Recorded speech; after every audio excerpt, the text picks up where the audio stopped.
माया नगरी मुंबई। अब यह सुनते ही हमारे मन में एक जगमगाते शहर, ऊंची ऊंची इमारतें और लग्जरी लाइफस्टाइल की इमेज बनती है। लेकिन इसी शहर के बीच में पतली गलियों, कचरे के ढेर और झुग्गी झोपड़ियों वाली एक ऐसी बस्ती भी मौजूद है जहाँ के सिर्फ 2 किलोमीटर के एरिया में 12 लाख से भी ज्यादा लोग रहते हैं। जी हाँ, मैं बात कर रहा हूँ मुंबई का दिल कहे जाने वाले धारावी की, जो इंडिया का ही नहीं बल्कि पूरे एशिया का सबसे बड़ा स्लम है। लेकिन आने वाले सालों में ये झुग्गी झोपड़ियाँ ऊंची ऊंची बिल्डिंग्स का रूप लेने जा रही हैं और ये सब कुछ मुमकिन हो पाएगा धारावी रीडेवलपमेंट प्रोजेक्ट की मदद से। लेकिन दोस्तों, जब से ये प्रोजेक्ट अडानी ग्रुप के हाथों में गया है तब से लोगों को बेघर होने का डर सताने लगा है। तो आखिर क्यों इस रीडेवलपमेंट प्रोजेक्ट से लोग डरे हुए हैं, इसे पूरा करने में किन किन परेशानियों का सामना करना पड़ रहा है, सब कुछ डिटेल में जानेंगे आज के इस वीडियो में। Dharavi, Asia's largest slum cluster, is set for a facelift with the Adani Group emerging the highest bidder for the Dharavi redevelopment project. Dharavi redevelopment से जुड़ी हुई खबर, धारावी रीडेवलपमेंट प्रोजेक्ट की बोली को अदानी ग्रुप ने जीत लिया है। तो दोस्तों, मुंबई शहर के बीचों बीच मौजूद धारावी सिर्फ एशिया का सबसे बड़ा स्लम नहीं है, बल्कि भारत की सबसे ज्यादा लिटरेट झुग्गी बस्ती भी है, जहां का लिटरेसी रेट 69% से भी ज्यादा है। 1850 के दौरान बॉम्बे में ब्रिटिशर्स ने कई बड़ी इंडस्ट्रीज की शुरुआत की, जिसके बाद देश भर से लोग रोजी रोटी की तलाश में बॉम्बे का रुख करने लगे। और दोस्तों, इन गरीब लोगों का सबसे सस्ता ठिकाना था धारावी। ऐसे में देखते ही देखते यहाँ की पॉपुलेशन बढ़ने लगी और धारावी एशिया का मोस्ट पॉपुलेटेड स्लम बन गया। अब दोस्तों, धारावी का रीडेवलपमेंट प्रोजेक्ट क्या है और यहाँ के लोगों के लिए ये सही है या फिर गलत, इसे जानने से पहले हमें यह जान लेना चाहिए कि आखिर यह स्लम हमारे देश की इकोनॉमी में कैसे मेजर रोल प्ले करता है।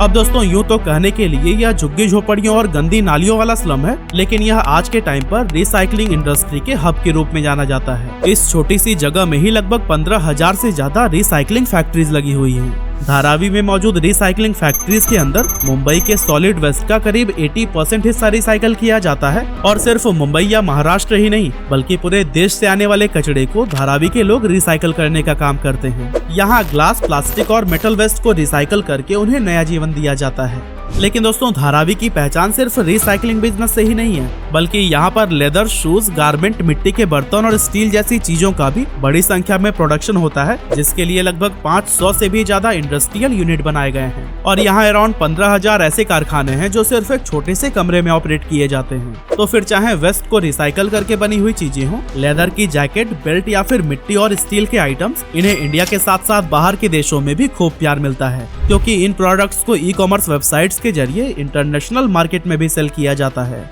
यही वजह है कि अकेले धारावी का ही एनुअल रेवेन्यू $700 मिलियन से लेकर $1 बिलियन तक पहुंच जाता है। और इसी से ही आप अंदाजा लगा सकते हैं कि इंडियन इकोनॉमी में धारावी का कितना बड़ा रोल रहता है। लेकिन दोस्तों, अब थोड़े समय के बाद यह स्लम एक नए रूप में नजर आने वाला है, जहां झुग्गी झोपड़ियों की जगह हमें एक साफ सुथरी सोसाइटी और ऊंची ऊंची बिल्डिंग्स देखने को मिलेंगी। एक्चुअली ये सब पॉसिबल होने जा रहा है धारावी रीडेवलपमेंट प्रोजेक्ट की वजह से, जिसका टेंडर पिछले साल 29 नवंबर को अडानी ग्रुप ने 5,069 करोड़ रुपए की बोली लगाकर अपने नाम किया था।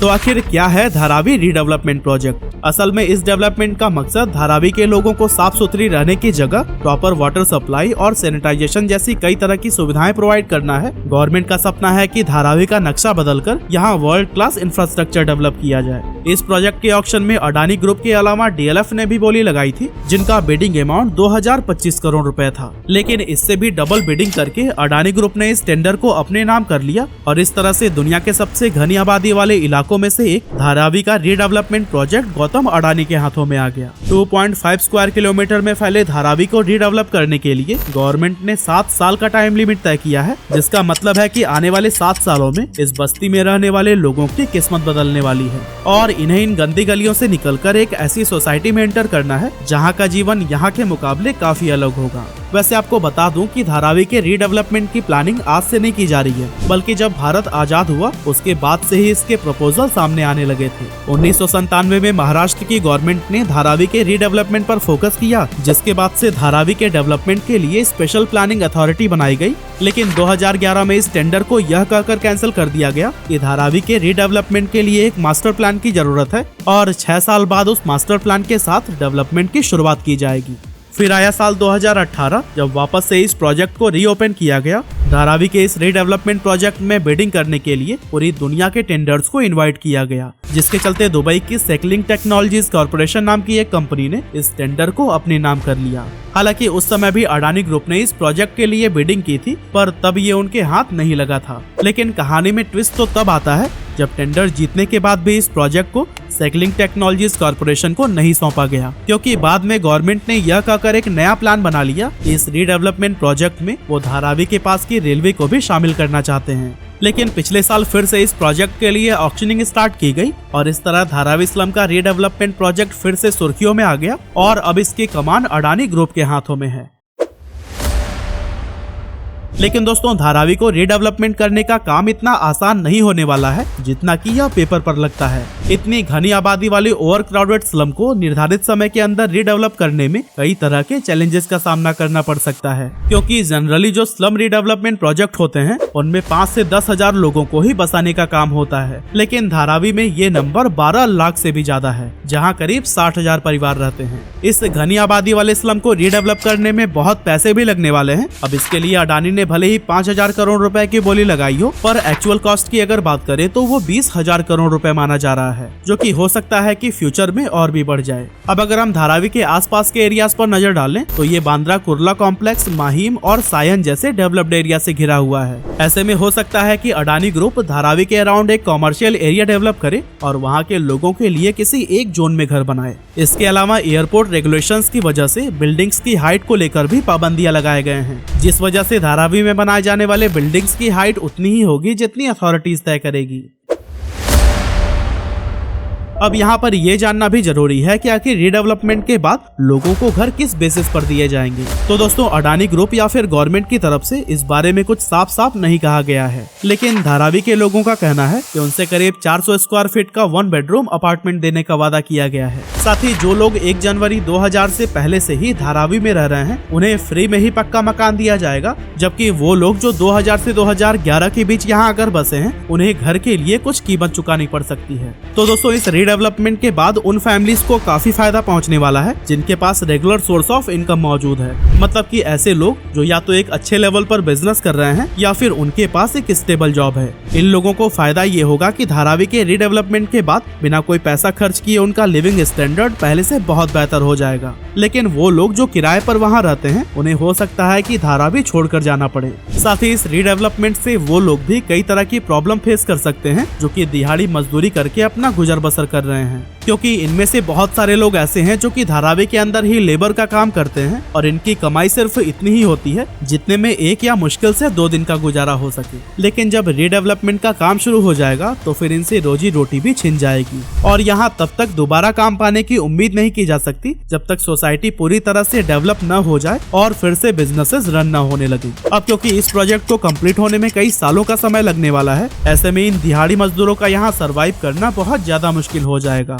अब दोस्तों, यहाँ के लोगों के साथ एक मेजर प्रॉब्लम यह भी है कि लगभग 40% रेजिडेंट्स के पास कोई भी ऐसा डॉक्यूमेंट मौजूद नहीं है जिससे कि यह साबित किया जा सके कि वो कितने लंबे समय से धारावी में रह रहे हैं। ज्यादातर स्लम रीडेवलपमेंट प्रोजेक्ट में यही देखने को मिलता है कि डॉक्यूमेंट न होने की वजह से वहाँ की आधी आबादी बेघर हो जाती है और उन्हें कई बार इलाका ही नहीं बल्कि शहर छोड़कर भी जाना पड़ जाता है।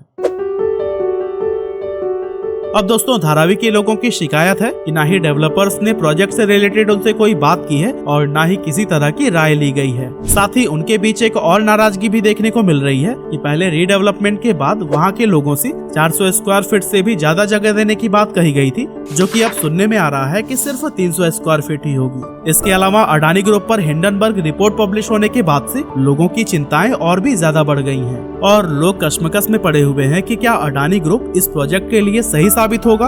अब दोस्तों, इस पर गौतम अडानी ने अपनी तरफ से साफ करते हुए कहा कि इस प्रोजेक्ट को सक्सेसफुली कंप्लीट करने के लिए उनके पास सफिशिएंट फंड मौजूद हैं। लेकिन बात सिर्फ फंड या फिर कितने अच्छे से प्रोजेक्ट कंप्लीट हो रहा है इसकी नहीं है, बल्कि लोगों को इस बात का भी डर है कि धारावी की जमीन का छोटा सा टुकड़ा भी बहुत ज्यादा कीमती है। ऐसे में हो सकता है कि कुछ पूंजीपति यहाँ अपना कब्जा जमाने की भी कोशिश करें। इसके अलावा एक एस्टिमेट के अकॉर्डिंग यहाँ 22,000 से भी ज्यादा छोटे छोटे बिजनेसेस मौजूद हैं और अकेले इसकी रिसाइकलिंग इंडस्ट्री ही 2.5 लाख लोगों के रोजगार का जरिया बनी हुई है। और जैसा कि हमने पहले ही बताया कि धारावी चमड़े, बर्तन, कपड़े और ऐसी कई सारी चीजों को मैन्युफैक्चर मैन्युफैक्चर करने का एक बहुत बड़ा हब है। और दोस्तों इस छोटे से एरिया में इतने ज्यादा बिजनेसेस होने की वजह से कहा जाता है कि धारावी के जमीन का एक एक इंच किसी न किसी प्रोडक्टिव काम में लगा हुआ है। ऐसे में ये सवाल बना हुआ है कि क्या रीडेवलपमेंट के बाद ये कारोबार वापस से एस्टेब्लिश किए जा सकेंगे। काफी सारे लोकल्स को ये डर है कि ये रीडेवलपमेंट प्रोजेक्ट कई छोटे बिजनेसेस को खत्म कर देगा और लाखों लोग बेरोजगार हो जाएंगे। और दोस्तों गवर्नमेंट की तरफ से भी उन्हें कुछ ऐसे जवाब सुनने को नहीं मिले हैं जो कि उनकी चिंताओं को कम कर सकें।